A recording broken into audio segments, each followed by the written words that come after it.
Good evening, everybody. Thank you for joining us for tonight's panel discussion titled Student Stress and Daily Management, How Boarding Schools Support Today's Learners.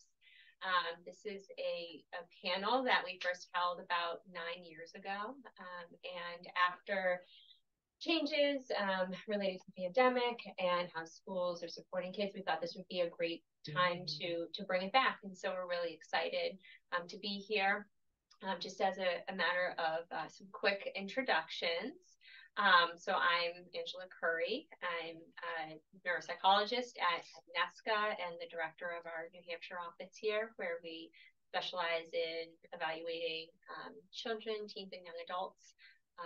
And I also have Dr. Cindy Hess here with me, who's one of my colleagues and will also be presenting tonight, talking a bit about how students learn and how stress and executive function and attention kind of all intersect with each other. We also have Chris Overbye here next to me, who is an educational consultant with Hunnewell Education Group.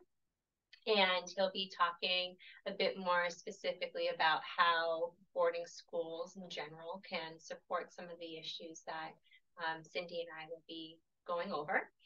And then we're supposed to have 4 panelists here from schools. However, unfortunately, Amanda Hatfield is not with us today from the White Mountain School due to illness, unfortunately. So we do, though, have 3 illustrious panelists from some other schools here today. So we have Christin Lathrop here from Proctor, Alice Mann from Brewster Academy, and then McCulloch from New Hampton School. And the goal for tonight is we're going to talk a bit briefly about some of the things that are impacting students in their learning today, some of the challenges that they may be facing, and then how those might be supported within the boarding schools. And then each of the panelists is going to have the opportunity to talk a bit about their school, the structures of their support, what their student populations may look like.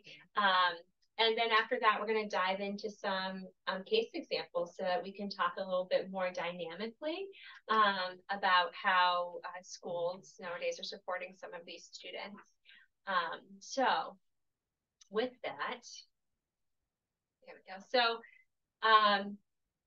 one question we might ask is why we're even talking about this stuff today. So I think that these are the topics that we have here are highly relevant for all learners. The dynamics that we're going to be discussing are things that go on in every brain and every person. And a lot of the things that we're going to be talking about can be quite mediated by stress.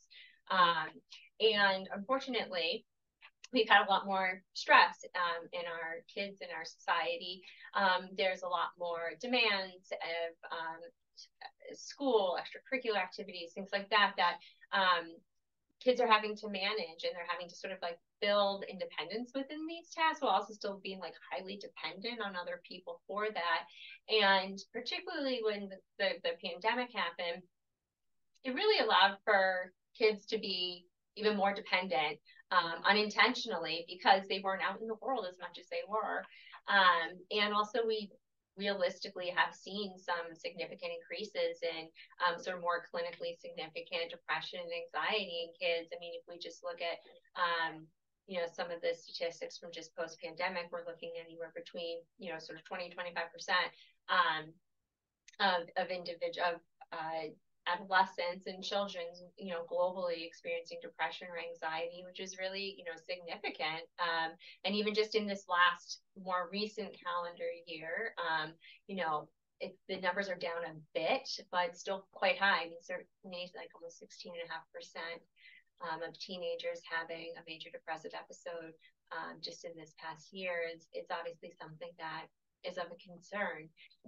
And sort of, as I said, during the pandemic, certainly what happened is that a lot of appropriate developmental opportunities were lost, right? So and I think that this, for the age range that we're maybe thinking about tonight, was particularly problematic because if we think 3 years back, if we think, these are individuals who were transitioning maybe into middle school, right? Or sort of maybe they were just about to start to plan for high school. And when we miss these very developmentally appropriate transitions in times when increased independence and productivity and things like that were supposed to be happening, but then the amount of structure that we had to put in place for remote learning, or the reduced demands that we might have had because we were all just trying to kind of get through, unfortunately, they lost out on some of the normal opportunities they would have had to develop these skills for self-management. And now all of a sudden life's back to normal. However, they didn't have those same opportunities to develop the skills that would be necessary to support the daily management of individuals who are in high school that they would have had pre-pandemic. So this is highly relevant for kids in the age range that we're going to be talking about.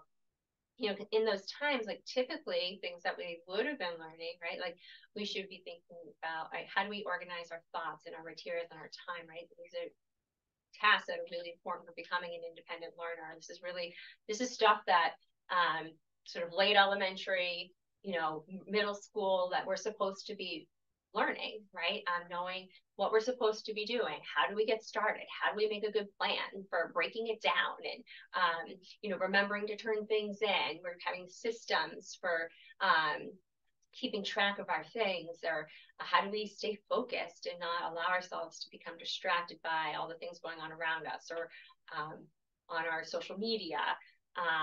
And having that effort and stamina, particularly when we think about, there was a good year plus where just realistically, the number of assignments and demands that we typically would have were not the same, because we knew kids' stamina in these stressful times was not as high. But now they do need to have the stamina that we may have been expecting them to have before, back to when it was like, you know, in the normal times.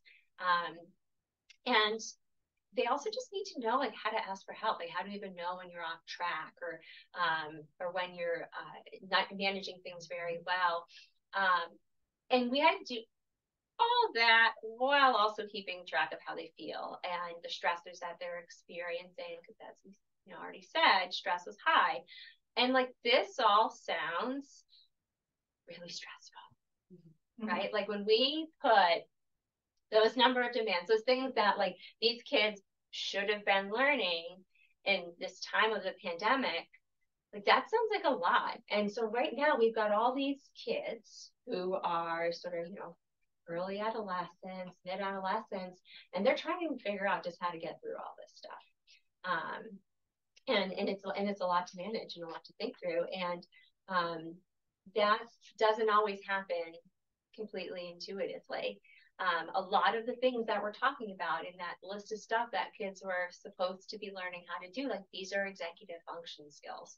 So executive function is this set of thought, cognitive skills that allow us to manage information and tasks and demands, as well as behavior regulation. So it's staying focused, it's keeping our materials organized, right? So they're both sort of our thinking skills and our behavior skills. And these are what are really necessary for us to have like goal-driven behavior. Like, how do we meet a demand and get it done? And executive function has literally nothing to do with how smart somebody is, right?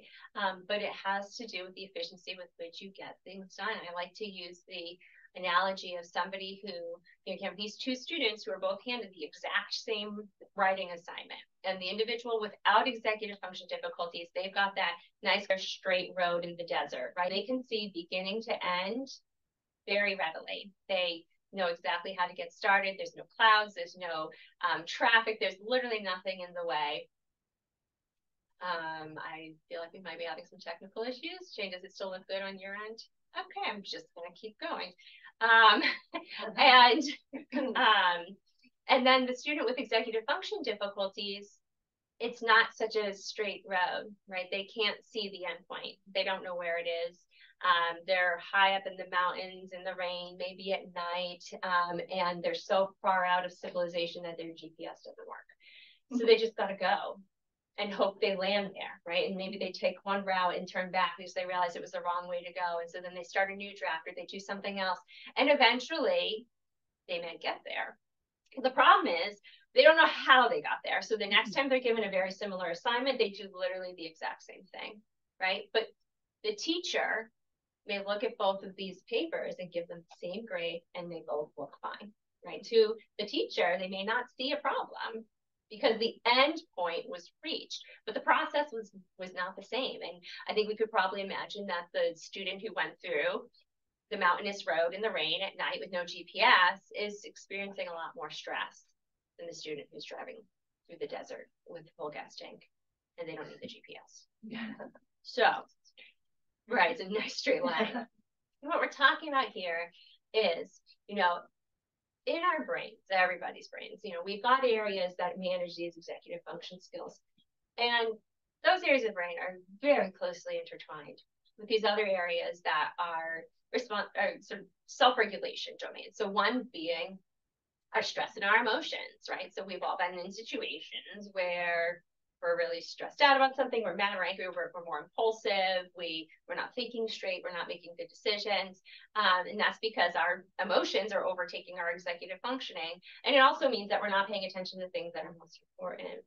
Right. So what happens is when one of these areas gets dysregulated, the other ones kind of get drawn down with the others. And it can be a really problematic triad. If you're somebody who's persistently struggling in one of these areas, it's going to drag the other ones down. So an individual who may not even technically have any attention problems could start to have difficulty focusing in school if they're constantly overwhelmed or if they're really stressed out. And so these are sort of dynamics that are going on in every single person, every single student. And what we need to try to do is, well, first of all, yes, we need to figure out what are the areas with which they are struggling so that we can support them. However, like, what does each one of these mean? Generally speaking, how are they experienced and how are they impacting one another? And so here, I believe you're picking up on the next one. I am. So I'll take it over to Cindy to talk about stress. So what role does stress play in that lovely triad that includes emotions, attention, and executive function? Well, stress is a natural and adaptive response to a situation or a demand that arises. It's task or state dependent, and it tells our bodies to get ready because something important needs to happen. Some stress is really good. It increases motivation and it can improve performance without a doubt. However, when stress is ongoing, it becomes highly problematic, or it can, for the learner.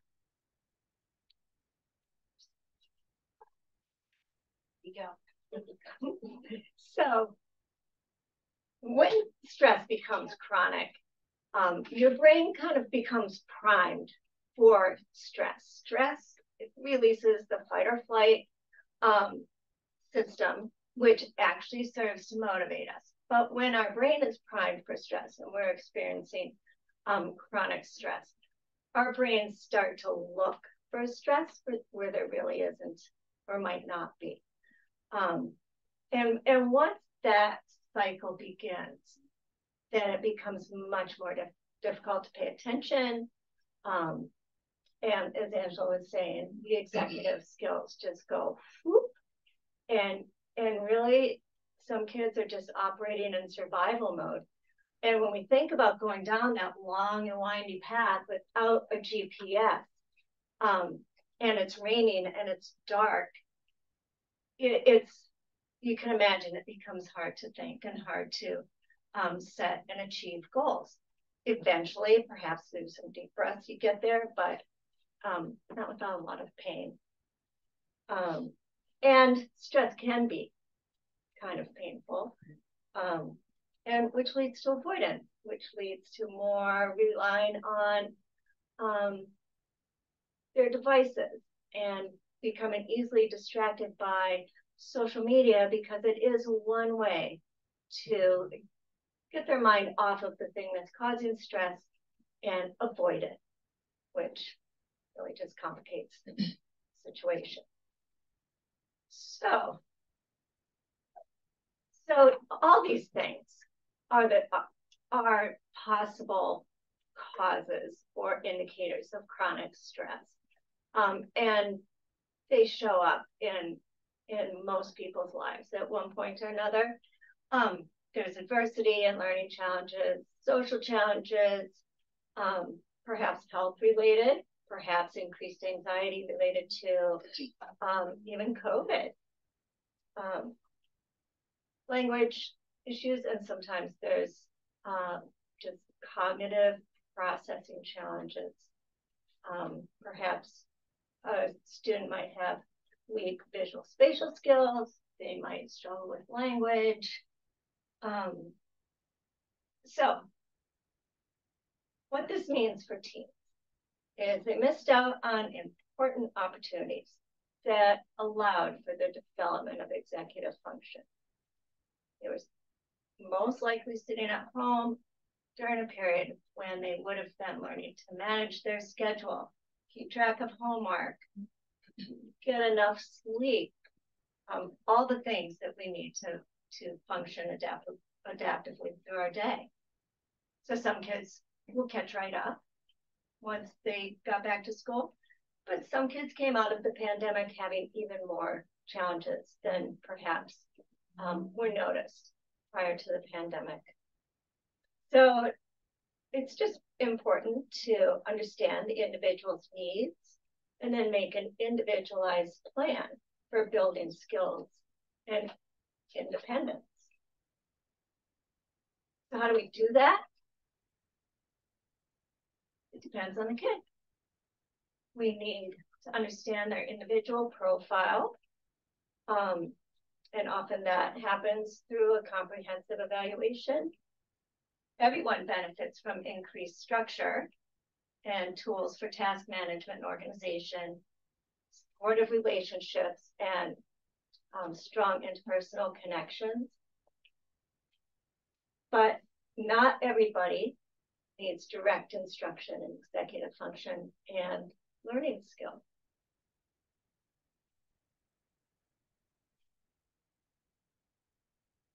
And so I think Megan, just you, and what we want to try and now figure out is like, how is it that boarding schools can provide some of these things like the community connection, some of that instructional support and stuff. So I'm going to give that to you so you can drive the train. Thank you. Yeah. There we go. This way. There we go. No, I messed you up even more. She did. I can fix it if you want. Okay, great. How do you help?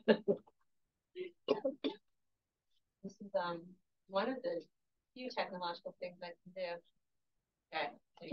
So I'm Chris Overbye. I'm the educational consultant at Hunnewell Education, and work with a number of professionals, both in the psychological field as well as in the education field. Having worked for 20 years in admissions as well as working as an educational consultant, one of the challenging parts of my job is assisting families that are looking for answers. And this is an important part of where we are today and some of the challenges that I think middle school students, high school students, college students are all feeling, and the impact that anxiety has on it. Some of the common profiles and families that I work with, but also that boarding schools are supporting, and some of the common profiles, deal specifically with, and some of the challenges are, bright, intelligent kids that are unengaged or having challenges staying focused. Post-pandemic, which we know has been a real challenge, anxiety and executive functioning challenges have been direct results and have caused continuing stress, not only for schools, but also for the students and their parents. In terms of avoidance, the lack of academic engagement, unwilling to ask for help from parents and teachers, this is a fairly typical profile that we sometimes see where kids unfortunately isolate or have difficulty communicating. And this is critical as we go through this process to think about what the environments are like at boarding schools and what they do to support kids.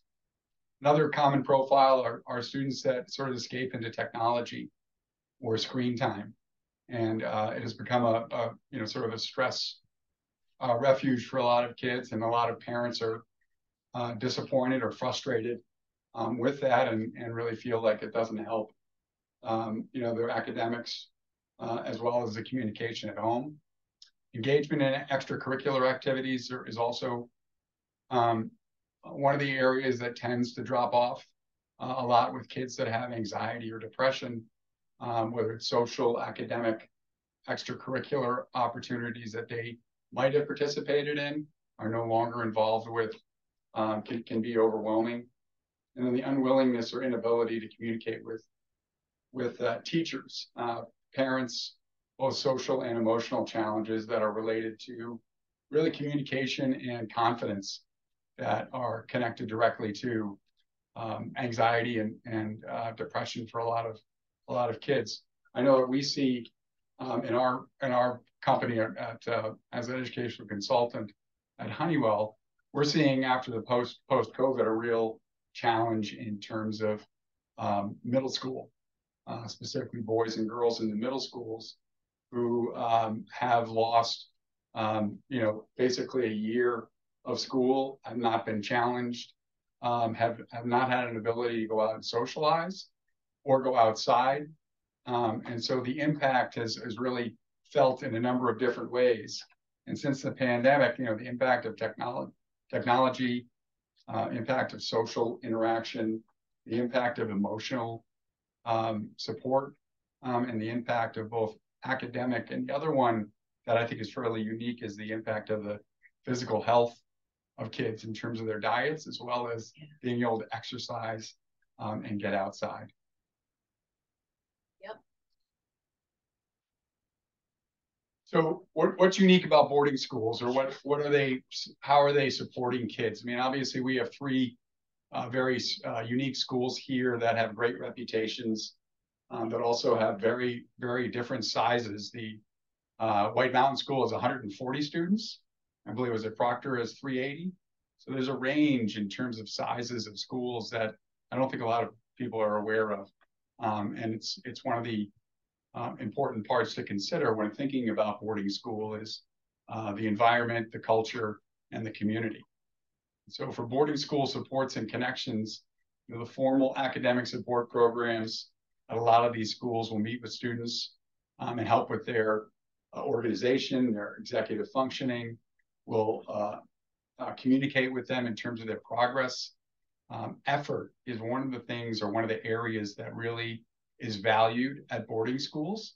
And so it isn't always just results, but the effort that the kids are putting in and that the schools will support and try and build up. There's a lot of extra help available with teachers and weekly support. A lot of schools have adapted and expanded support programs, including learning centers, tutoring centers on campus, as well as counselors. And this is really helpful because you want to be able to have access when you're at a boarding school to these teachers, but also to the specialists who can help you with executive functioning. If you've got dyslexia, they have a specific program in place. These are things to consider. Small discussion-based classrooms tend to be a little bit different for a lot of kids that go to boarding schools, where they're encouraged to participate in class. The teachers sit at the tables with them. There's also daily accountability. Everybody's on the same schedule. Class participation is a part of the grading or evaluation process. In addition, at boarding schools and a lot of these private schools, faculty know the students through a number of contexts. Classes, dormitories, coaches of teams, extracurricular clubs, which are incorporated into schedules, and the weekly faculty or advisor meetings with the students. And so what's unique about it is the fact that the faculty members not only are your teachers, but they're mentors, and they play an active role in the student's life, both in the classroom, but outside in the dormitories as coaches and as really sort of active members and leaders in the community. And then the last is on this is really the increased communication between parents and advisors. This is something that's really vital and that boarding schools spend a lot of time focusing on when working with families at orientation, and also, when they start to get their first progress reports, which typically are within the first couple of weeks of school, and the importance of communication between parents and the advisors on a timely basis and through email and technology is really, I think, a unique part of the boarding school experience. So the next phase is really sort of managing and talking about social and emotional influences, or how kids adapt and adjust, and what are some of the benefits that are available at boarding schools. One is that kids can be themselves. They're coming in with a clean slate, not pressurized to be idealized versions of themselves. It's much easier to engage in activities and sports at a new boarding school, where they have different levels of teams, different levels of competition.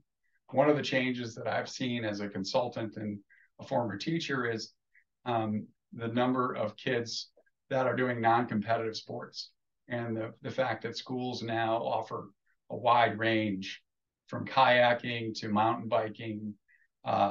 There's also a lot more emphasis on fitness and opportunities to participate in non-athletic activities like theater as well, which I think is really healthy, but also takes a little bit of the pressure off of students that have really unique interests. Social engagement is a part of the community life. What we mean by that is that social engagement, both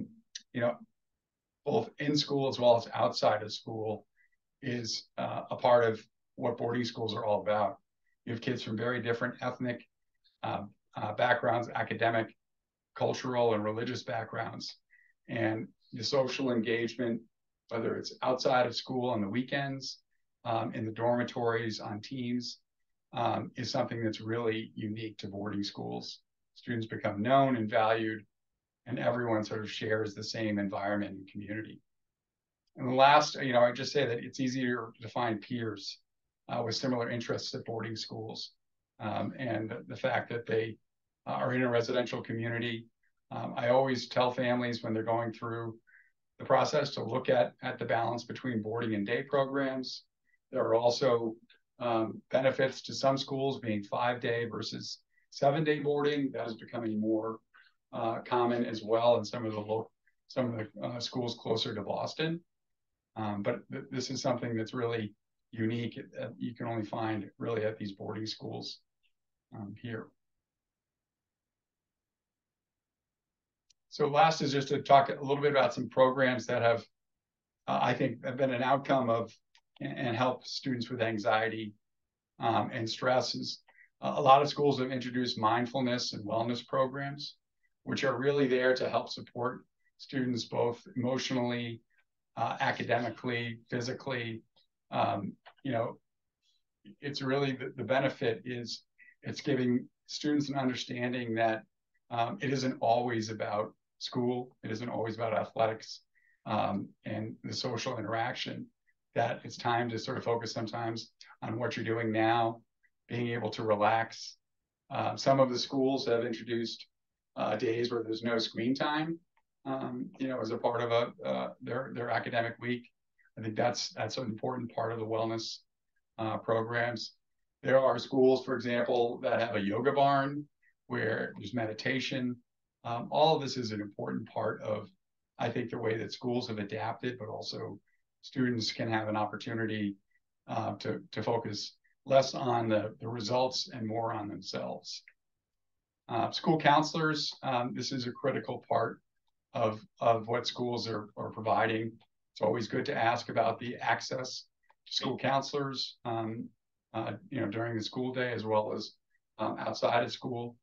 And then, of course, sleep, diet, increased focus on healthy balance is really important. A number of schools have extended mornings for sleep to allow kids to catch up a little bit and change it up, which I think is a great idea.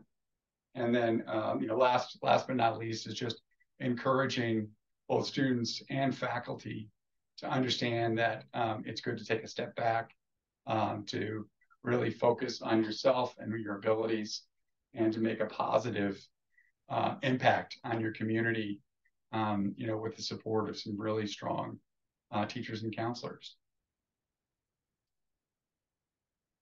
Last but not least is discovering unique passions and interests at boarding schools.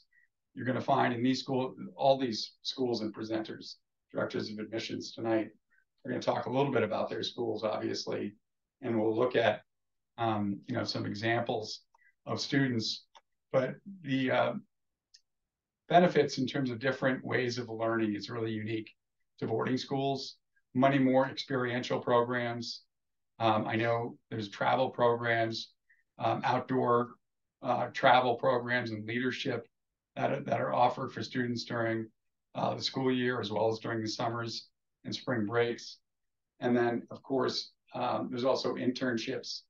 So these are all ways that students can learn, but where it's less traditional or a little bit more open for them to participate. And I think that that's a real positive that obviously is available at boarding schools. And then talking about participation, a lot of the kids are encouraged to participate in many sports, many different opportunities that are available, whether it's arts, music, theater.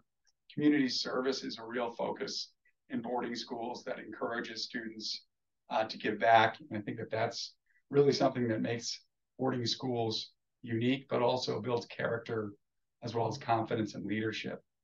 And then last and not least, as we talked about in the size of the schools, communities depend on students that participate. And depending on the location, depending on the expectation and the involvement, all these schools have that unique feature in terms of encouraging students to participate, but also to seek help when they need it. Great, thank you for that. So what we're going to do now is we're going to it's a lot about sort of a lot of the types of programs and things that we might find in boarding schools. And now we're going to hear a bit more specifically about each of the boarding schools that we have represented here. Now, as I mentioned already, unfortunately, White Mountain School is not here. I will just sort of briefly show some of the information about the school. As was already mentioned, White Mountain is one of the relatively smaller schools. But as college prep, it does have day and boarding options, like I said, about 140 students. And there is a post-grad program there as well. I'm not going to pretend I know anything much about it. So I'm just going to stick to our bullet points here. And there is a learning center with academic support there, focusing a lot on these important skills of like knowing who you are as a learner and where your strengths are, your challenges, and how do we become a really strong self-advocate, which I think is probably going to be a value at all of the programs that we hear from. And, really just sort of working on some of the daily academic behaviors, some of the open dialogue, and this the structure with this program, meeting 3 times a week and with a 2-to-1 student teacher ratio. So I think one thing we'll hear with some of these programs that some have some more regimented structure, right? Where it's multiple times a week. We might hear for some programs where like a once a week is sort of an option. So, here we can see that this is a slightly higher frequency of support, but I am sure that if any of our listeners or watchers want more information about White Mountain, that they could reach out to Amanda or anybody else in the admissions department there to get some more info. And with that, I'll let other people talk who know more about what they're talking about. So, right. Great. So, hi, my name is Christin Lathrop, and I'm the Director of Admission at Proctor. And as you can see, we're located in Andover, New Hampshire, and we are both a boarding and day school with around 380 students, about 75% boarding and 25% day. And we serve grades 9 through 12 with a small PG program. And we were asked also to share a little bit about our sort of our programs as well as our academic support programs. So I'll let you look at that. But just to mention a little bit more about our school in general is that we have a few things that I think we sort of hang our hat on, which one is experiential learning is really big for us. The classes are very hands-on in nature while still being college preparatory and teaching all those skills. And we're trying to increase engagement through that. And with that too, experiential learning, we have some travel programs where we have terms abroad in your junior and senior years where you can learn to sail a ship on Ocean Classroom or travel across the US on Mountain Classroom, go to Europe with European Art Classroom or Segovia, Spain for a language immersion. And then we have a Costa Rica program also with language immersion. So those are super experiential in nature and something that's pretty cool for our students. And then we also like to talk about expanding identity, which I think Chris kind of touched on, in that we're trying to support students with who they are and what their passions are. And we're not trying to make everybody into the same thing. We're trying to let them broaden themselves and experience new things. We have tons of opportunities that we hope kids will try. And then lastly, I would say is our culture of individualized learning, just in that it's partly through our academic support, but it's also in the choices that you make of what classes you take, because no student has the same class schedule at Proctor. There's so many classes. So, choosing what you're interested in, and hopefully that is relevant to you, and maybe you'll find a passion for later in life. So then also in terms of individualized learning, we do have our academic support program, which we have a few levels of academic support, but in general, it's totally integrated into the student's day. So it's one of their classes. They don't miss class. They don't miss any electives. They can do all the arts electives, and it's not stigmatized at all. We really encourage students to get support no matter if you're in that program or not, because there's so much help from teachers. And everyone in our community knows that every single person is a different type of learner. So it doesn't matter if you're neurotypical or you're neurodiverse. Everyone learns differently. So that helps a lot of kids, I think, in our school feel good about themselves and realize that they can learn and they can, be confident in themselves.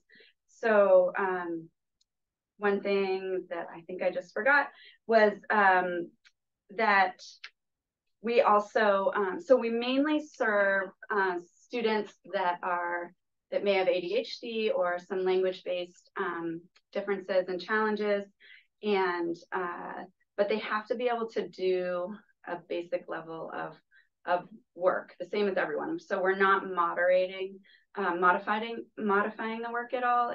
You have to be able to do the same, and you just have support built into your schedule where you can work on your strategies and get some individualized coaching to do that work. So touching on what we have on the screen for you is we have 3 part-star academic support programs. So learning skills is that first bullet, which is individualized integrated academic support. So that's a 2-to-1 ratio. And they meet 3 times a week. And then maybe you don't need quite so individualized support. So we have a small group setting, which is also within your day. It's class, and that's an 8-to-2 ratio with learning specialists. And then we have an exit program as well from our comprehensive program, which would be learning skills independent, and that meets 1.5 times a week, and it's the 2-to-1 ratio. We accommodate so much within our program with assistive technology, and I'm sure we can get into that a little bit more with cases. And then it's just everything that Chris talked about how we support students, and there's extra help from teachers. We're thinking about the whole child all the time and their day, and making sure that they are successful and their brains are ready for learning, not too much stress, right? So that's a little bit about Proctor. Great. Thank you. All right. What did we have next? Hi, everyone. I'm Alice. I work at Brewster, of course. And we are located in Wolfboro, New Hampshire. If you've not been there, it's a small little touristy town. It's very popular in the summertime, not as popular in the wintertime, but still a fun place to visit. We're right on the Lake Winnipesaukee, which is the largest lake in New Hampshire. And so we have a half-mile of shorefront property right there. It's gorgeous. If you haven't seen the campus, check out the website because it's beautiful. But we do have about 350 students serving grades 9 through 12 plus postgraduates. Most of our students are boarding, about 85%, which is a little different than what you're seeing here, but it's about 85% boarding. And then when you really think about it, some of the day students are actually faculty kids too. So they're living right on campus. So our like weekend life, everything, people stay on campus and day students come to campus for the weekends. So it's full of life all the time, I will say, Brewster. And another really nice thing about where we are located is we're right basically in the town, the downtown of Wolfboro. So our students are getting this campus experience, but also a town experience. And it's really fun to live there as a faculty member too, I will say. I love being able to walk to go out to eat. But okay, so some of the unique things about Brewster, how we are structured academically is different than some of these other schools. So we have what we call an academic team-based approach. So our 350 students are actually divided up into 7 academic teams. So what is an academic team? It's a group of about 50 students, and then the core academic teachers that teach those students. So it would be your English, math, science, language, history, and our academic support teachers, which is what we call instructional support, are part of that academic team. We have one, I should take a step back and say we have one academic team for 9th grade because there's only about 50 students in our 9th grade. And then our 10th grade gets bigger by about 35 students. So we have 2 teams for 10th grade, 2 teams for 11th, and 2 teams for 12th. So that is what the academic team is. The unique thing about this academic team is that the teachers actually come together 3 times a week to talk about how students are doing.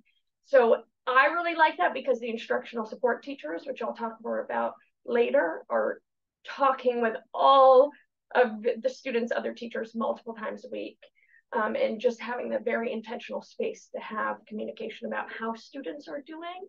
And so thinking about like that communication between advisor and family, like if something is going on in a student's life, like the advisor is a part of that team too. So the advisor will reach out to the family, or that student is really off and all the teachers are noticing it. So the advisor might reach out to the family to just be like, hey, we're noticing this, do you know anything? And something real might be going on in the student's life that's valuable for the school to know too. So there's a lot of communication that happens at Brewster. And then when you walk into our classrooms, we're a little bit different than some other places too. So for people who are interested in taking AP courses, we have AP courses. You can definitely take those. I would say some sophomores take it, mostly juniors and seniors are taking APs. The way our AP courses function are the same that an AP course would function anywhere else. But our classroom, we have about 12 students on average in a class. In our typical classroom, we don't have an honors level section and a regular section. We actually combine everybody into one classroom. So our students are learning at 2 different levels. So it's a differentiated instruction is what we have. So within that 12-person classroom, some people are going to be working on standard level work, which I compare to regular. And then some people are going to be working at accelerated level, which is similar to honors. And so students within the structure of Brewster, students are really being challenged at a level that makes sense for them, while also working with peers who are working at all different levels. And this resonates with me because I think it's really representative of the real world. Like, here's the problem: work with people of all different levels, of all different abilities, who are thinking really differently from one another, and figure it out. So our classrooms are really collaborative, similar to Proctor. We do a lot of small group work, actually. So if you walk into the classroom, yeah, it might be a 12-person discussion, Harkness-style discussion, but what happens more often, actually, are smaller 3 or 4 people working together discussions. And so that also creates a really safe place for somebody who is not as eager to participate, for them to start participating in those smaller groups too. So our classrooms are super collaborative. You're still going to do independent work outside the classroom and sometimes in the classroom, but a lot of it is going to be teamwork and working together. So again, the team-based approach, differentiated instruction, those things are pretty unique to our school. And there's a lot more that I could say about each one of those things. So that's my like simple overview. But there's a lot more to it. It's even within like how the school is structured. Instead of having department areas, we have team areas. So the 9th grade has their academic team area with a common space, and then all of the classrooms off of that space. And so even thinking about like colleagues and communication again, like if somebody does seem off in a class, and say I had them in my first period class, and then they go to, you know, my colleague next door's second period, and I'm like, hey, did they seem off to you? We are on top of that stuff really quickly, because the casual conversations between colleagues become about the students. And even if I don't teach that kid that day, I'm probably still going to see him if they're my advisee up in that team area. So if I talk specifically about academic support, our academic support program at Brewster is called instructional support. It is a class that's built into the student's academic day. We, as an admissions team, and also in combination with our director of academic support, will review somebody's file to figure out what level of instructional support makes the most sense for each student. So this class meets either 3 times, 2 times, or 1 time a week. The class is a 2-student, 1-teacher class, and the teacher is really working individually with each student, and it's on things that they're working on. And so it's really a strategy-based class. We will use the curriculum to teach the skills, but we're really trying to get at the strategies that the student will need to help them be independent in their classes. So that class, again, there's no stigma. Like when I first got to Brewster, I've been at Brewster for a while, but when I first got there, it's like, wow, this is amazing. And it really is. I think part of it is like, again, it's just the culture of Brewster of you be you, do the best you can do, and I'm going to be me and do the best I can do. And so there's no stigma attached to being in the program. I think part of that too is like that team structure of the full team being there. The instructional support classroom is right next to the history classroom or the science lab. And so it's another class you're going to in your team area instead of going to an academic center. So I think that helps in some ways too. And I also think, I don't know, it's just like, it's a place where, hey, this is the way I learned. I'm sure you all see this at your schools too, but this is the way I learned, and this is the way you learn, and cool, let's work together. So the instructional support class, some students, like if a student is accepted with instructional support, they'll have that class for the whole year. And then midway through the year, the teacher reevaluates, okay, for next year, what does it look like for this student? So sometimes somebody will come in the class 3 times a week, and they'll stay in instructional support 3 times a week throughout their whole time at Brewster. And sometimes they're just in it their first year and they're not in it their second year. So we're always reevaluating, okay, what are the needs of the student, and how are they going to be best served? And then I'll just quickly wrap up that, like, Brewster, our mission statement is to prepare diverse thinkers for lives of purpose. So this is really a part of who we are at Brewster. We celebrate cognitive diversity, and we want people who think really differently from one another to be in the classroom together. So it's part of the reason why I love being at Brewster in the school that I work for, because I think the structure and the support and the communication that we offer is awesome. So yeah, that's a little bit about Brewster. but I could keep talking about it, but I won't. So. Good to have passion. Yeah. All right, great. Great. New Hampton. Thank you. My name is McCulloch. I'm the Director of Enrollment Management at New Hampton School. I'm in my 15th year at the school.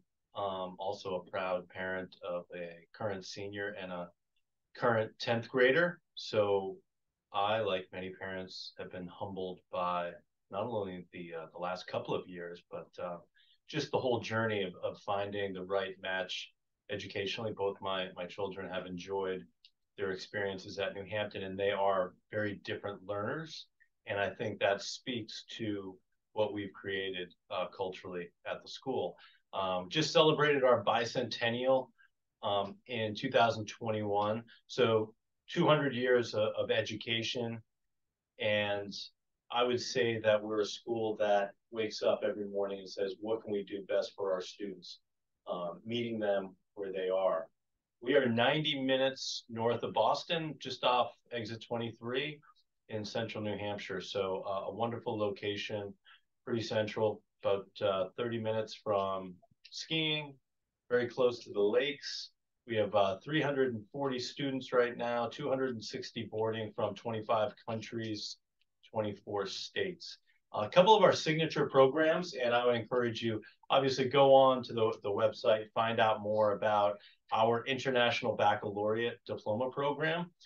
We do offer some advanced placement classes, but primarily most of our advanced classes are in the IB program.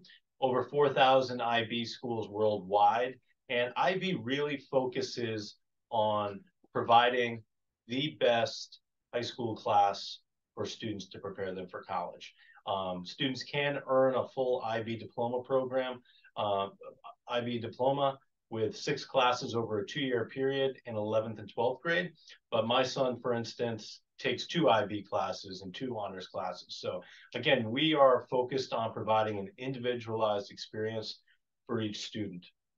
We're also an Apple Distinguished School, so every student gets an iPad, and we utilize that, especially with executive function skills in our academic support program. Every classroom has Apple TVs, so the teacher's moving around a lot, and all the students are on the same level in terms of their technology. 3 years ago, we launched our entrepreneurial studies program, so you can take classes in human-centered design, startups, financial modeling. So that has been a big hit for kids who really want to have a more hands-on experience and apply some of the skills that they're learning. In terms of the arts, this is something that students at boarding schools have more time to immerse themselves, not only in athletics, but in the arts. You know, they have access to the facilities, the inspiration of classmates. We feature a partnership with the Walt Disney Family Museum. So we have an animation class, which we've had for the last 7 years. And also we have a rock band class.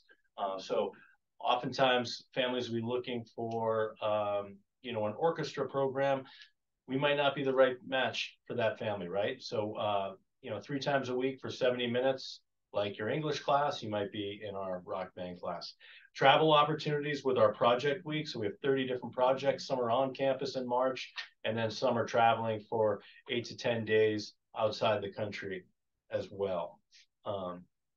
We also have an academic support program like Brewster and like Proctor. And what I think is really important to think about as you consider these New Hampshire schools is the tradition that we have. These are a part of the DNA of all of our schools.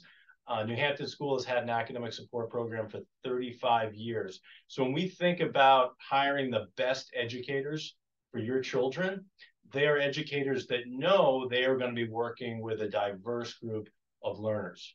Whereas if you are at home and you're looking for a great match in an independent day school in your area, oftentimes those schools are having to band-aid in the academic support. And oftentimes the in-class teachers might be a little bit reluctant to understand the different profiles that are coming into their classrooms. So our academic support meets 3 times a week, just like English class, 70 minutes each time. And again, our goals are for students to develop independence. So a student might be enrolled in that program for 9th and 10th grade, and then come to the academic office, and we'll have a meeting with the family, the advisor, and say, okay, we don't think the student needs one-on-one academic support in 11th grade. Let's scale it back to maybe group, 4 students and 1 teacher, where it's more focused on executive function. And the idea of our program is transformation. We want our students to come in, maybe have some struggles with certain areas, certain strategies, but come out of the program with renewed confidence and independence, so they can be so they can go on to college and manage a lot of the work they're going to see there, but also, you know, raise their hand in class, participate, and understand that their voice is valued. Other ways that we support our students, folks here talked a lot about stress, right? Teenagers, no matter where they are, day school, boarding school, are going to have some challenges socially. We have to have the right folks in place. So our advisor program, always critical, and having that trusted adult, but 2 full-time school counselors that are proactive in working with our students. And we also have outside therapists that come in and meet with our students as well. And when we think about programming, as much as we need to talk about current events in the world, which can have a profound impact on, you know, how our students from different countries are feeling, we also need to be thinking about the health of our students. So 2 nights ago, we had a guest speaker. We had a wonderful sit-down dinner. Students got dressed up.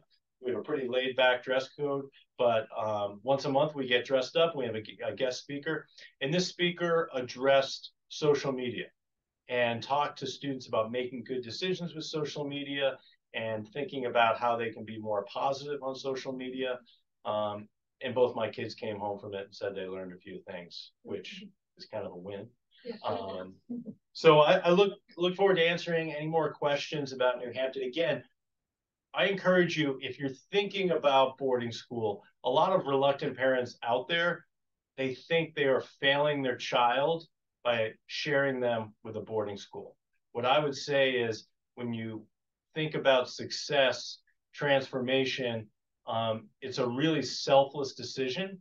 And that's why it's helpful to work with an educational consultant who can be that person in the middle between the student and the parents to help find that really good match. I can't tell you how helpful it is to work with consultants, to work with really good educational testing from the folks here who put so much time into getting to know your students. And then we're all working together to find the best match.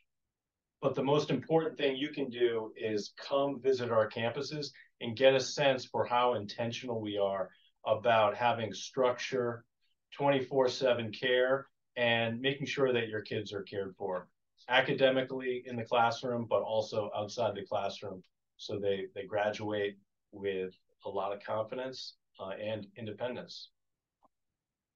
Great.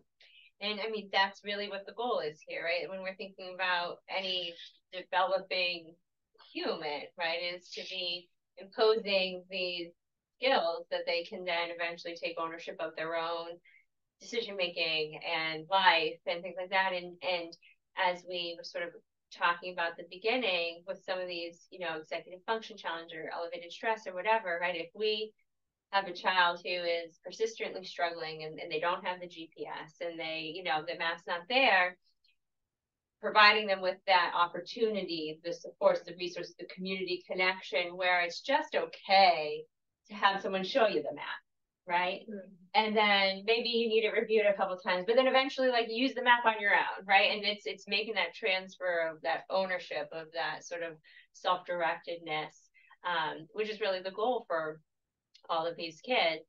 And so what we're going to do now, and we are going to have the opportunity for questions for anybody who might be wondering, and maybe some questions are already coming in. We are probably going to hold those for the end of the presentations. What we're going to do now to kind of bring some of this to life a little bit more and to have a bit of a discussion is we have a few case examples of individuals I completely made up, but that might be profiles that could be students who would be applying to boarding school, students who perhaps may have come in for an evaluation for somebody like Cindy or myself, trying to figure out what is the next step for their roadmap of life. Like, how do we support them as a learner going forward? And so what we're going to do is I'll read through the case example, sort of present the student, and then we're going to have an opportunity to sort of talk about,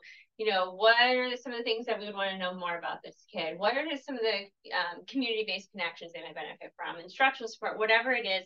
How do we see this being a student who could potentially benefit from a boarding school environment and sort of approach to instruction? And each one of them is a little bit different. And so hopefully by going through these examples and having this conversation, we can start to think about, you know, what this stuff looks like in real time, right? How does this actually play out for individual, you know, students a bit? So with that,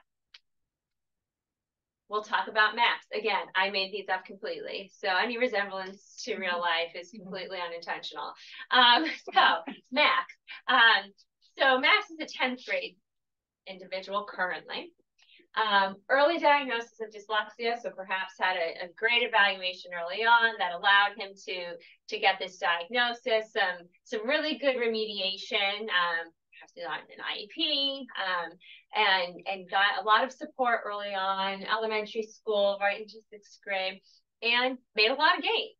And after that, didn't really need any direct instruction and reading anymore, but still had some academic support. As we know, students with learning disabilities will often experience some executive function challenges. And so it's not unexpected that Max still needed some academic support at school as the demands of middle school increased, learning how to manage things, stuff like that. Unfortunately for Max, he had some difficulties later in middle school and into high school, where his parents were divorced in 8th grade, when he was in 8th grade. And then as a result of that divorce, he had to move school districts for 9th grade. So he entered high school into a completely different social and educational environment. And he's really hardworking. He tries super hard, very focused, great attention. But he's spending a really long time on his homework every night. So 3+ hours of homework, and that's focused work. It's not because he's on YouTube or Snapchat or whatever it is kids do nowadays. So this is 3+ hours of actual work. And in spite of that, he's still just getting C's in his classes.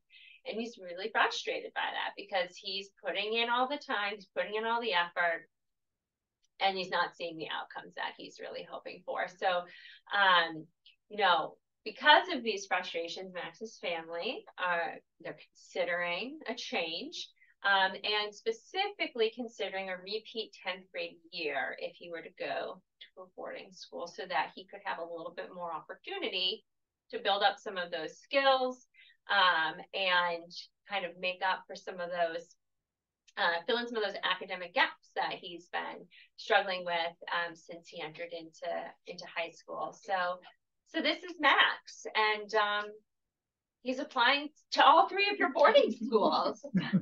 And so what do we think about Max? What stands out to us about this wonderful human who's struggling in spite of such hard work?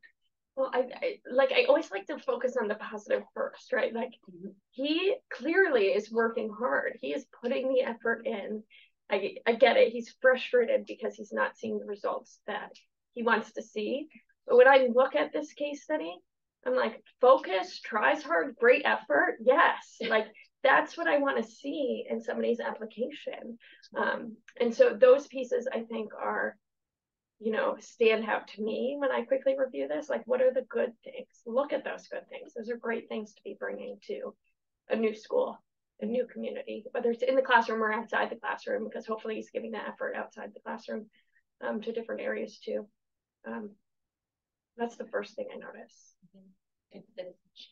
Yeah, my big question is, okay, do we have any testing that would help us help us better understand, okay, what's holding him back during the 3 hours of homework, and why is it not translating to more success?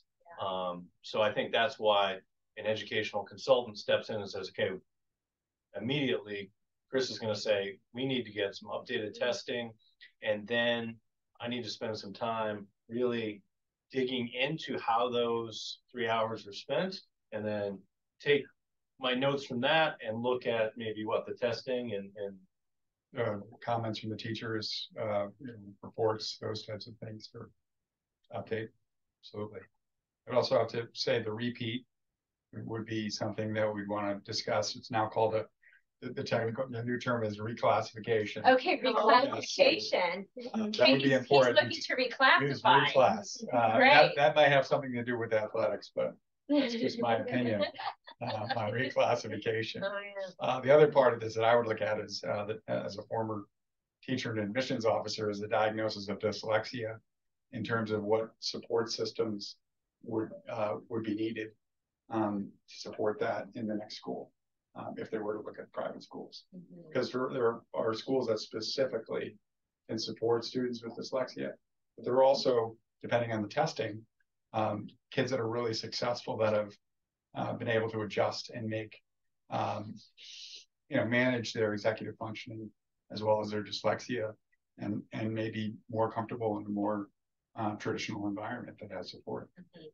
This is a pretty common profile, I think, especially when you think about the challenges related to maybe being maybe the students in a city environment where they're bouncing back and forth from 3 nights at mom's house, 3 nights at dad's house. There's not really a lot of consistency there, so spinning their wheels. But this is a student that I think a consultant would probably want to work with, because there's going to be a problem that can be solved, right? He's a willing kid. I just worry if this student stays where they are, they're going to lose that curiosity, because their confidence is going to continue to go south. Right. And the drive to do the 3+ hours of homework a night. Eventually that's going to burn out. Yeah. Right. And I mean, these are kids that we see, right, all the time for about, and it's great. I mean, he must have had early testing, because in my mind, I made up the fact that he did, right? But there's a lot that happens between 1st grade and 10th grade, right? And so how updated testing does he have? Because there's a lot of reasons why you might be spending 3 hours, right? What's his reading rate like, right? Is he rereading the chapter 2, 3 times because his comprehension's low, and so he's having to sort of go back? Is it expression issue, right? Like we've gone through so many different things. Now, all of a sudden, guess what? Max just did testing with Cindy. He's got an updated eval, and it's what we just said. He's got really great comprehension, but his processing speed was really low. His reading rate was really low, and he has really poor organizational planning, integration skills. That's what. Great, good job testing.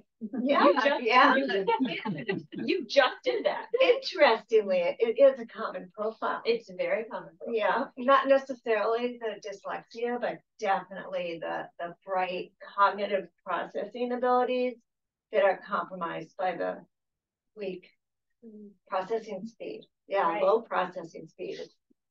Showing up a lot. Right. So go. Well, I was just going to jump in and say, so one of the things I think our teachers would work on in our classroom is really like getting some awareness around that 3 hours. Like, what is it? How long is it actually taking you to do an assignment?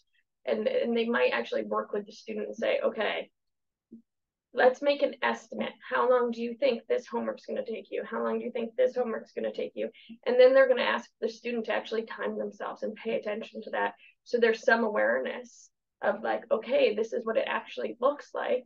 And what can we do to help you decrease that amount of time? What additional support do you need? Like, do you need to go talk to the teacher during the office hours? We call it team study because academic teams.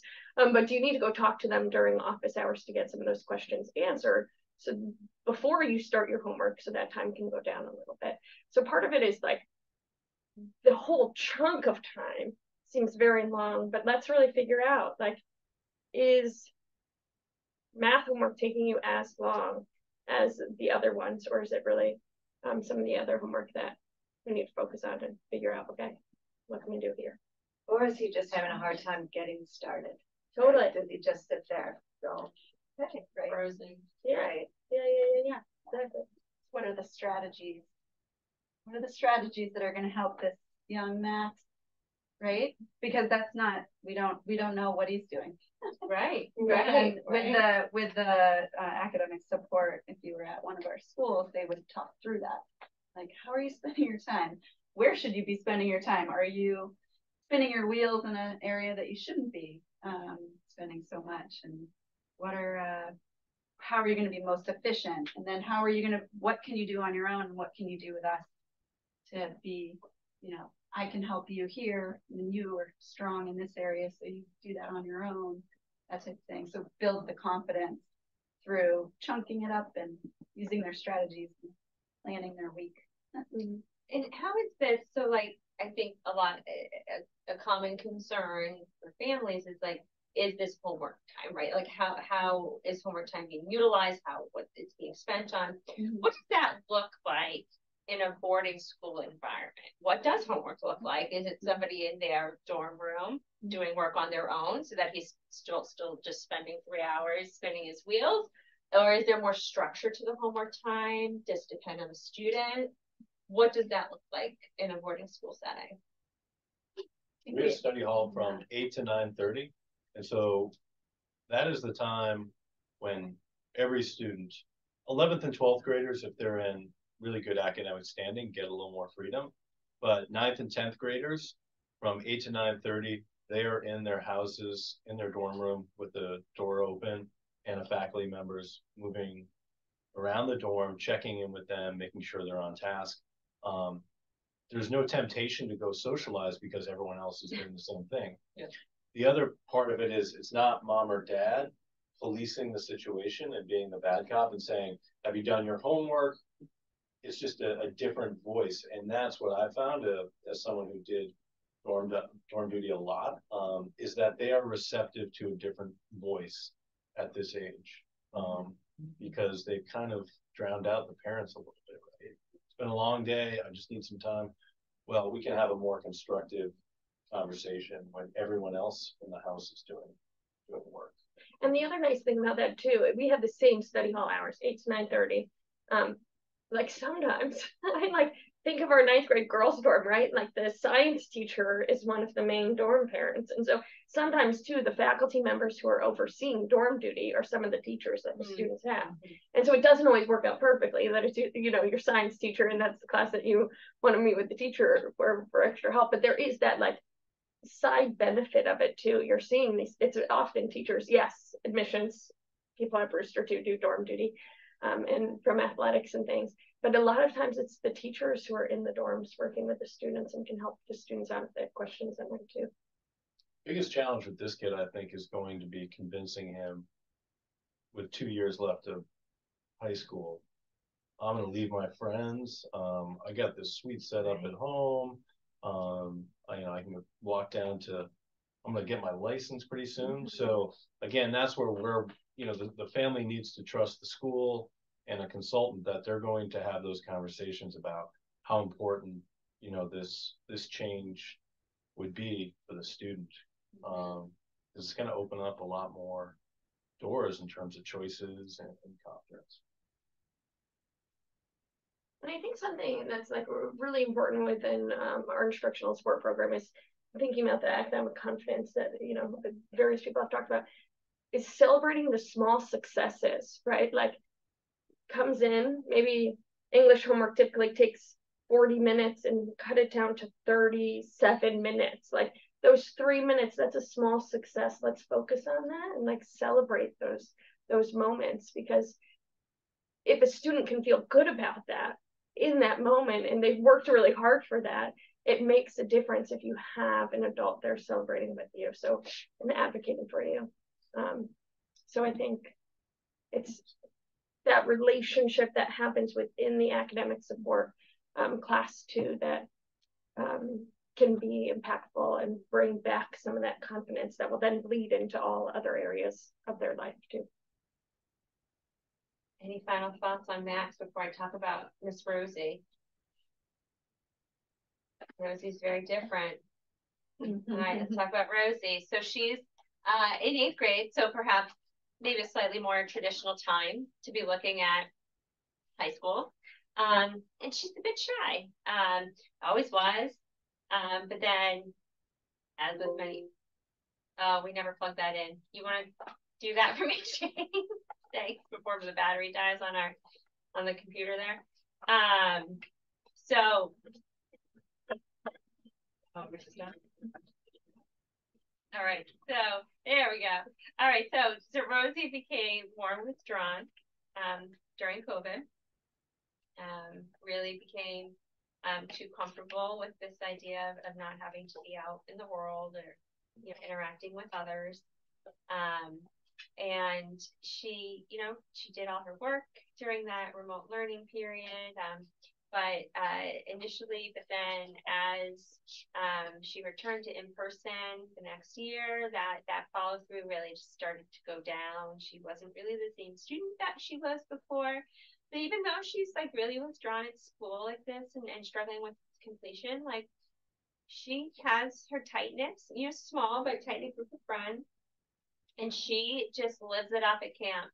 She is really successful there, really participates, very active. She's a totally different person.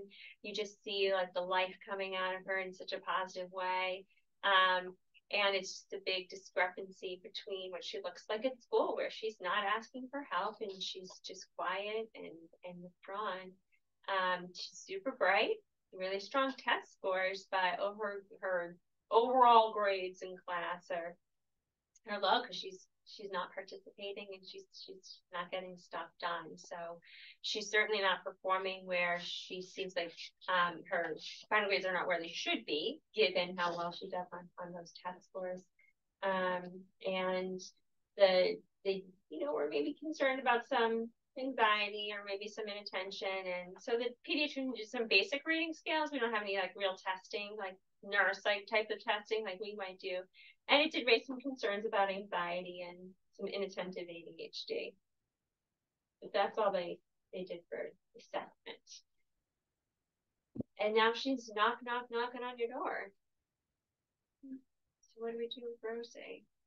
Well, I would say, first of all, this is currently a very common profile for students, especially post-COVID and pandemic, for kids that typically were in an environment where they were more social or forced to be more social.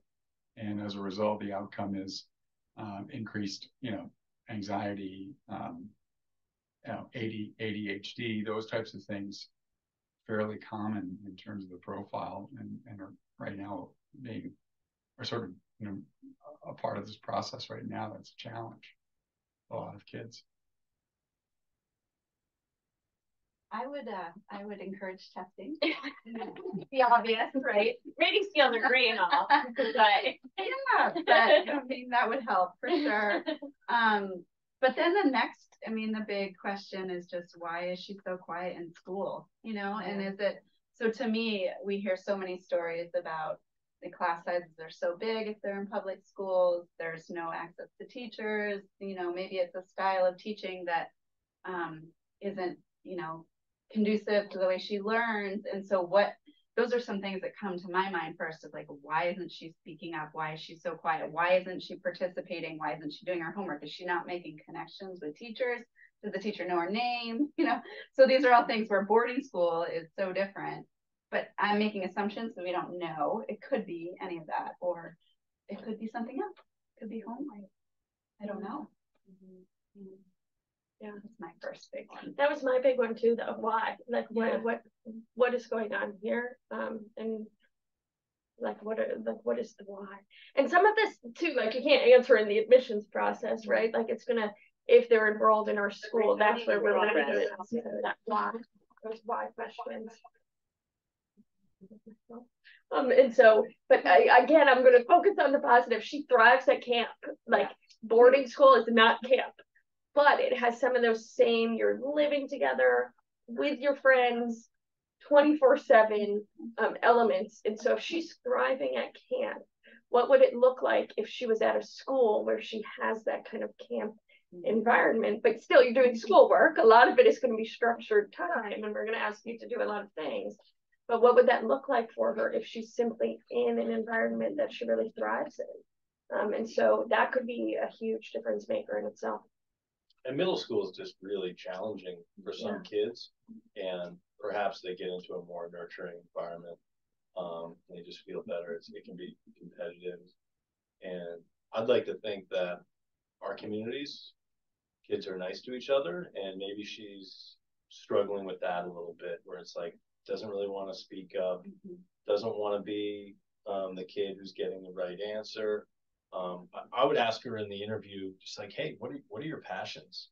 And just try to get a better understanding of, you know, is it a lack of interest, or is it just maybe just hormones and anxiety and all these things, a perfect storm, and things that can be addressed. And hopefully, you know, it's something that can be managed, but if it isn't addressed, you know, this is where, you know, they end up in ninth grade somewhere, and the family hasn't really addressed some of the challenges because we didn't really know what was going on. Right. I mean, hence the test. Yeah, exactly. Right. And we could, let's say she came, she saw Cindy too. You're so busy lately. So busy. So busy. And yeah, she does have an attentive ADHD. I mean, that would not be surprising, right? Like, I mean, this is a particularly, you know, kind of shy girl, like she can fly under the radar, really easy to miss some of that inattention, right? Those things are not, I mean, and if you're not attentive, well, it's hard to participate in class because you don't even know what's going on. And if you get lost during class and don't really know what's going on, what happens to your stress level? Exactly. Through the roof. Right. What happens to that executive function down in the gut? Right. And then maybe you get called on, and now you're on the spot. Right. And you panic. Right. And that just reinforces that sort of like expectation that participation is scary, right? But then you also don't have the attention to guilt. You're primed. Exactly. And I think that what this also illustrates for us too is that there's just these kids where, this is getting back to one point that you made earlier on, is like, how do we give them a sense of stability and community connection, right? This is a girl who's thriving at camp, right? She's found her people there. I don't want to know what kind of camp it is, right? Like, is this interest-based camp? Is it like outdoor? Like, what is it, right? Because she found her people, right? It's small, right? Is it sort of like one counselor with 6 kids, and that's who you spend your whole summer with? Like, what is it? It might be an all-girls camp, and then maybe Chris is recommending, okay, go look at co-ed schools and all-girls schools. Maybe there's something about her learning style or the way she functions that might help her. Right. Well, camps too, like your schools are not like camp, but one thing they have in common with camps is that community building. And I remember from our years at Brewster, that was really big during the first weeks of school, to getting all the kids together and establishing a sense of community for them, which is a lot what camps do as well. Right. And it also, I mean, being in those environments where like receiving support is just a fabric of the community, right? Like, it's not different, not typical. And so perhaps for somebody who's not self-advocating, right? So those 2 teachers out in the hall, you're like, man, she's you know, like that might be something that a kid like this needs, because she's flown under the radar long enough. Right. Well, and if she is at a larger school, like, I don't know what size her school is, but if she is at a larger school, I mean, all of our classrooms could potentially be much smaller than what she's used to. And thinking about Brewster, like, if she's going to be working in a group of 3 or 4 and will be asked to participate, like, there's no option almost in her class not to participate, but being in smaller spaces to participate could feel safer for her, so she might start participating more. I'd say teacher recommendations would also be important to look at, because they're going to be able to pinpoint some specific areas that the student might be struggling in terms of why communication is an issue. Is it where she's sitting in class? Is it based on the specific class? Those types of things. And we'd be looking for transparency in the admission process. So what's tough is when the parents and the student come in for the visit and they're really not, the parents aren't really sharing what the challenges are, and then you get the recommendations and they're painting a clearer picture, you know, on why she doesn't participate and why the homework's not being completed. Right. Totally, and I just reiterate that, because transparency helps us support students the best that we can. So the more we know from, you know, the admissions perspective, like, the better we're able to figure out, okay, is this student really going to thrive here? And is our school going to be able to support this student how they need to be supported? Because ultimately, we all want students to land at schools they're going to thrive in and do well in. And so the more we know, the better we can serve the students that we have. Great. All right, I got one more. Teddy ball game. Here is our athlete. So this is, you know, Mr. Popular athlete, you know, very high achieving in that sense. We are not concerned about his social engagement at all, or his community participation. That's where this kid shines. Really strong, you know, grades in middle school, and then kind of dropped off in high school, but he's in honors classes. Like, he's in some really challenging classes, and he's getting some C's and G's. And you know, sometimes he'll do great on a test, and then sometimes he doesn't, and he seems a bit scattered and a bit disorganized all over the place. And if you look at those times when he's doing well, you're like, woohoo, Teddy is doing great. And then the next moment, it seems like he's just not performing, and ultimately he's just not so into the school part of school. You know, he doesn't go to class. He likes to be there because he's got friends, and you know, he might have to sit out of a game if he's absent, so he'll go if there's a game or something like that. But otherwise, school itself, learning is not that motivating for him. And he had some great testing with Cindy. And you know, he is above average in terms of his IQ. His reasoning skills are really, really strong, very bright. But his speed of processing, his working memory, that those skills for holding information in our heads were fine. They were average, but maybe not quite as high as where he's able to reason. Academic skills were average too, but yeah, he is a slow reader. Right, so it definitely takes a lot of time to get through reading. He understands it, but he's slow. And he has a lot of difficulty with that planning, organization, a lot of those executive function skills, right? So one of those kids where if you throw a lot of stuff at him at one time, he gets quickly overloaded and does not know where to start at all. For the first time ever, he actually disclosed that he's been having a lot of school anxiety, like, and it's not something he's ever mentioned before. Teddy. What's going on? I don't know. He was a tough nut to crack, but Cindy's really good at what she does, and she got that school anxiety out. So that's true. That is my So I would be asking, if Chris called up about Teddy, like, what is Teddy doing when he skips class? Like, is he not going to school in the morning? Where is he going? Yeah. Sleeping? Not show up at all. Yeah, right? so I think that's I'm a little worried here, because school avoidance is probably one of the bigger red flags that we might see in an application.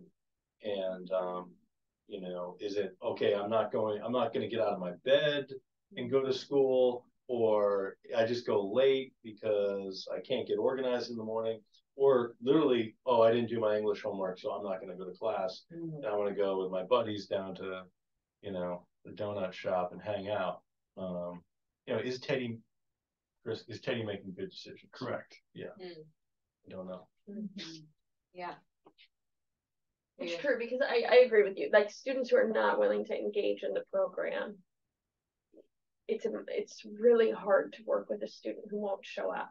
And so we have to make sure that those students are going to show up. So part of, like, if I was interviewing Teddy, I'd be like, whose idea is this for you to look at boarding school, right? Like, if it's actually Teddy who wants to be there and wants to do this, then that feels like, oh, okay, maybe that, like, being in a place where you really want to be will be a difference maker for you, versus, oh, this is just, you know, what people are telling me to do because they're trying to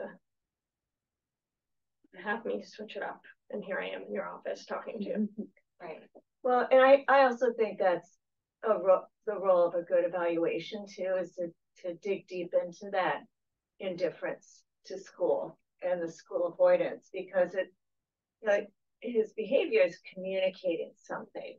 Yeah. And I think that probably there's great potential. I mean, obviously we see he has above average reasoning skills, so there's great potential for him to be a successful student.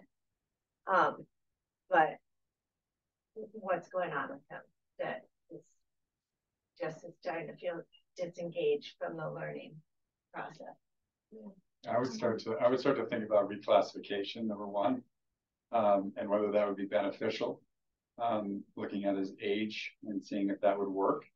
And then I would also consider, when you're putting together a school list, whether an all-boys school, for example, might help him because he's a good athlete, and maybe he's struggling with executive functioning and anxiety, where if he's social, sometimes it helps to look at a single gender school where there's less things to worry about socially and more structured.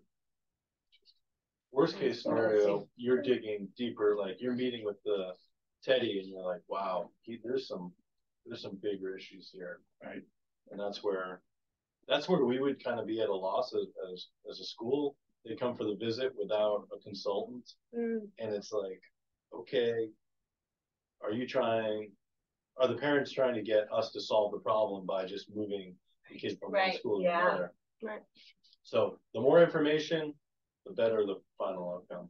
Well, and again, I'm gonna go to my positives too, because thinking about our schools, like, we have great athletic programs, like social leader. Like, I have a feeling if Teddy is at boarding school, he is going to find ways that he feels confident, right? Like, he's going to make social connections.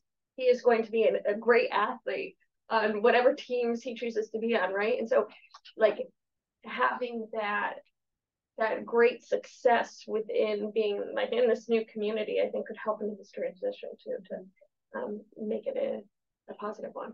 Powerful relationships with adults that are not his parents, like holding him accountable and be like, hey Teddy, do you want to play? Yeah. Do you have goals for, baseball? You need to actually, go to class. Right. I was gonna ask, this doesn't say anything about the home life and adults in his life. And so, hopefully we would kind of figure that out. We would be trying to figure that out. But sometimes if there are no adults that seem to care, whether it's parents or teachers or whatnot, that boarding school can help with that, right? Because then you've got a lot of trusted adults.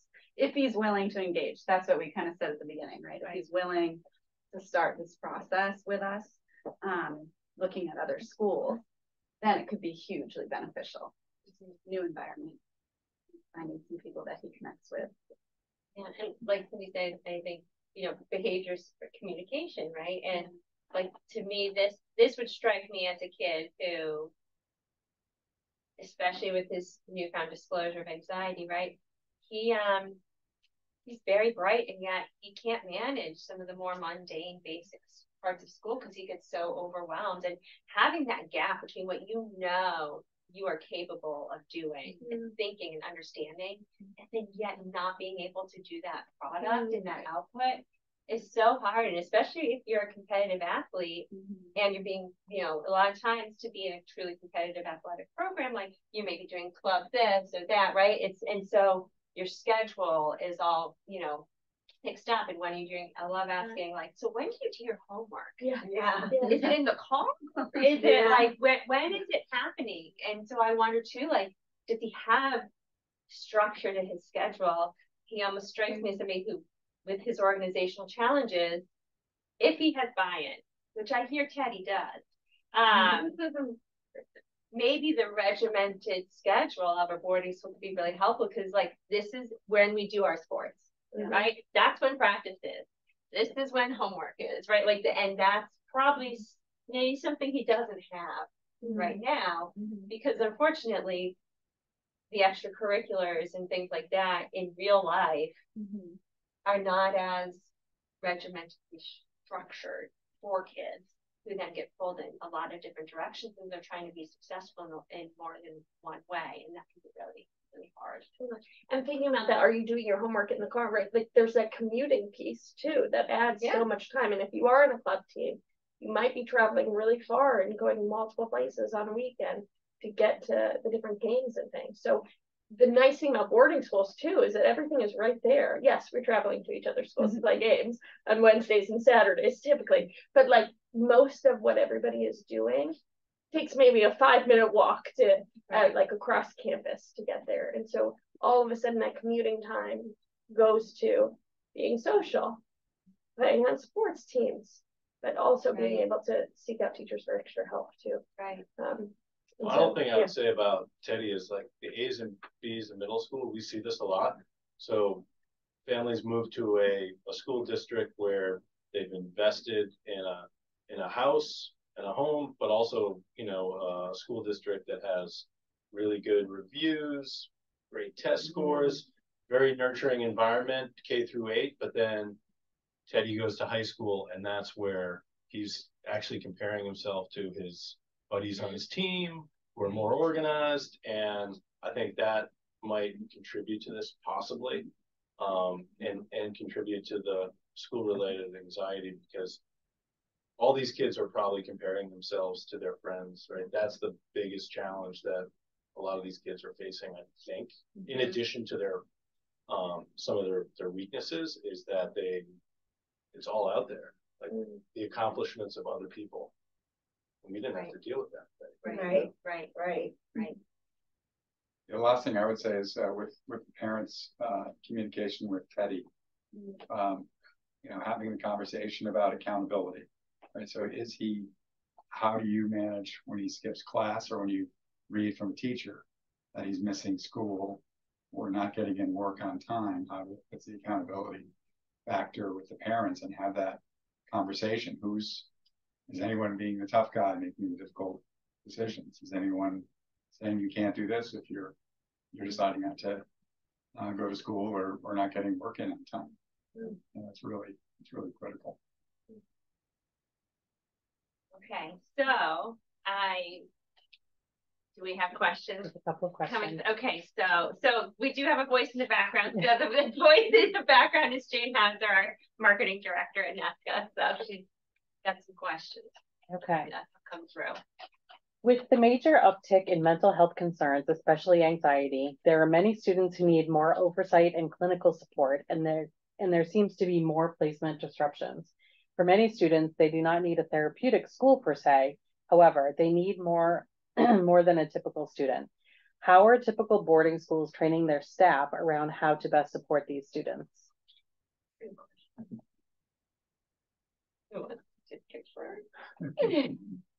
It's a big part of our professional development. So if we have 4 days at the beginning of the school year, 5 at the end, and then during you know, coming back from vacations, we have these in-service days. And while we dedicate a lot to curriculum, and there's been a huge increase in, you know, thinking about mental health and being in training, actual training for tough situations. But the big piece is educating the kids about all the resources that are in place. So the trusted adults on campus, the advisor, but then also the health centers that we all have on campus that have school counselors. And then, you know, sometimes we're mandating with an acceptance weekly therapy, right?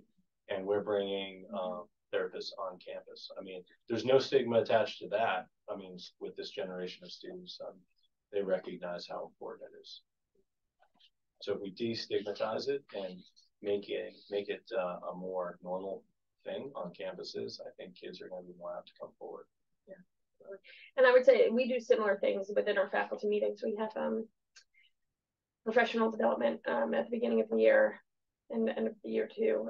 But the other thing, and I imagine this happens at other schools too, is that our counseling office is always open. So like if anybody ever had a question or a concern, they can go talk with our director of counseling, and she's there to support faculty, but also of course to support students. And having an open line of communication between the faculty and our director of counseling is really important. Yeah, we have all of the same, and then a wellness team that meets weekly, and it's a pretty big team that encompasses all aspects of health. And then, you know, there's an admissions rep there, there's teachers, everyone. So talking about the students and talking through situations, and then, you know, bringing the important information back if there's things to be shared and learned to our teams, because that's what we do. We care for kids. And we all want to get better at it. In the dorms, we need support, and in those advisories. And so the wellness team also shares curriculum to the advisors and dorm parents as well. So trying to spread the support amongst all the adults in the community. And don't be afraid when you go on a campus visit to, you know, you're going to meet individually with an admission counselor. Ask about how medications are managed. Right. Little details like that will reveal how well schools are caring for that side of things. Okay, a couple more. How are parents kept in the loop about their kids? At my kid's current school, we are never updated. We have one night in the fall when we can come to school and meet the teachers. I like that question. Yeah, there's it's probably similar at all of our schools, but we have trimesters at Proctor, and we do too. Yeah. So you get progress reports every few weeks from teachers, as well as the midterm report, you know, grades and end of term grades, and that's shared to everyone in the student circle of support, as well as the parents, how kids are doing, so that everyone at the school or all their support people know how they're doing. And then I'll let you go. And then we do a similar thing. We have midterms and then trimesters. So parents are getting more formal reports on how their students are doing then. A lot of it really is advisor to family relationship too, because that is really the family's main point of contact with the school is the advisor. And I always talk to families and I'm like, you know, I've been an advisor before. I'm not this year, but I have been one. And a lot of times my relationships with my advisee parents have been dictated by the parents. And so, and within limits too, I'm not going to talk to a parent multiple times a day for a long period of time. But like in the beginning, in that transition time, if they need to check in quite often, I mean, that parent needs to let me know that they need to know like what's going on in their kid's life more often. But then there's some parents I work with who are like, oh, no news is good news. Just call me if you need me. So it totally depends on the parents and what they need. But Brewster also, we have something that our students do weekly in the weekly advisee meetings, where students report on how their week has been. So they have 4 questions that they have to answer. They send in answers, the advisors look at it, but it's also shared with parents too. So parents can log on there and see, okay, what is, you know, Johnny been doing well this week, and what is he looking forward to this week and things, and or what does he, you know, some disappointments from the week too. So for families, that can be a really nice thing to just hear from their kids about how school's going from their perspective. And then can be some talking points too, if they want to chat about it over the phone. Yeah, it's a partnership. So the more information we have at the beginning, not only about the student, but about the parent's anxiety. I think the hardest part of the beginning of the school year is not for the student, but for the parents, their anxiety. So if the advisors understand that, just make it clear. Don't be ashamed to say, you know what, I need some pictures of my kids smiling, eating. You know, this is it's a different world than when we went to boarding school where you get dropped off and you get a payphone to call home. You got a payphone. One payphone. And I would say on that same line too, like thinking about that, sometimes your child might call home and you might hear the worst of it, but then when you call the advisor sees what's going on, and actually your kid is laughing 90% of the day, but you're hearing them in that 1% where they're really sad and really homesick. So I think calling the advisor can be a good, okay, kind of grounding. Okay, you're not seeing this all the time. My kid is actually fine most of the time, but it's just calling me because they're sad. So yeah, our head goes, he talks a lot about the 50-50 rule. Believe 50% mostly of what your child is saying on the phone, and we'll believe 50% of what they're saying about you, the parent. Nice agreement. That's a nice agreement. And then our final question is, what's the best advice you have for parents and applicants? My best advice would be when you go on a visit and you get in the car, if you're a parent, you love the school and you thought Alice was the greatest admission person in New England and Brewster's the best fit, maybe don't say that immediately to your kid. Let them kind of lead the process. You have to check certain boxes for the school, but I think, you know, the kid has to drive the process. Even if they're in 8th grade, you know, you have to select 3 or 4 schools where you would feel comfortable, but let them kind of find the right place and don't kind of affect their feelings on a school too quickly. Can I build, and I know it's, I'll let you answer, but just to build off of that, I feel like that's something that we work to do, even just from the evaluation standpoint.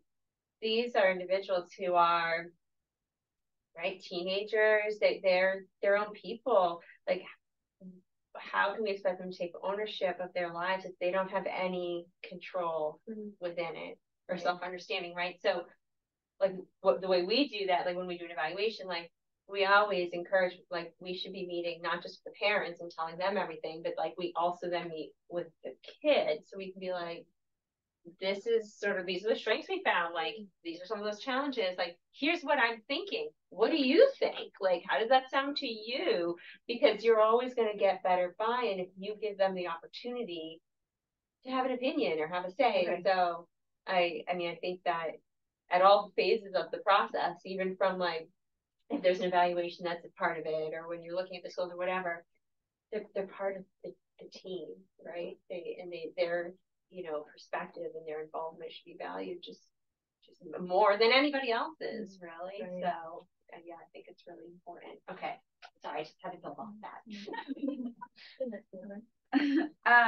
I would say, it's just all about the vibe and the fit and the feel of a school. So go into it with an open mind and check out a bunch of different schools. I think that because they're all really different and great in so many ways. And but they're, you know, you got to find the best fit for your child and their opinion too, right? But go in with an open mind and look at a bunch of different schools so you see the differences and you look for those. I'm going to go back to something we already talked about, but again, transparency is key. That's my big advice. Transparency in the whole process. And there might be moments where it feels scary, like, oh, I don't want to say this because what's the school going to think? But if you say it now, then we can figure out if it is the right fit versus saying it later once your student is at the school, being like, hey, there's this other thing I need to tell you. So I'd say transparency in the process will help ensure that your child lands at a school that is right for them. So that would be my big push. I know we already talked about it, so but I really believe in it. Important. Yeah, you're going to do something like this, like set them up to be successful, right? And the only way to know that you're doing that is if everybody's on the same page about what's going on, what needs could be there. Yeah, I would also say that in terms of accessing school information by looking going on their websites, there's so much more after COVID now where schools are posting parent chats, giving parents the ability to learn a little bit more about the program from a parent standpoint versus just going through with your son or daughter. That's really important. I would also say access to other parents can be really positive, you know, so that when you're narrowing down your school search, if you've got family or someone that you know, or they can give you a name of a couple of families that are in your area that have had successful experiences, that can be really positive. Is that it? Great. Well, thank you guys all for being here tonight. It's such a fun opportunity to talk about these things together, and I think there's obviously a lot of commonalities and perspective here, but it's also great to just sort of hear some of those differences and being able to think about how to best support kids. And we have Jane's email address here. If there's any you know, questions for further information, she would be, you know, very happy to connect anybody with any person from this panel as well. And if there was a lot that you felt like you gained from this, and that other families may want to access some of this information, we will be posting the recording of this on our website in the near future, so that it will be up and available as well. So thank you everybody for joining us. Thank you guys. Thank you. Thank you.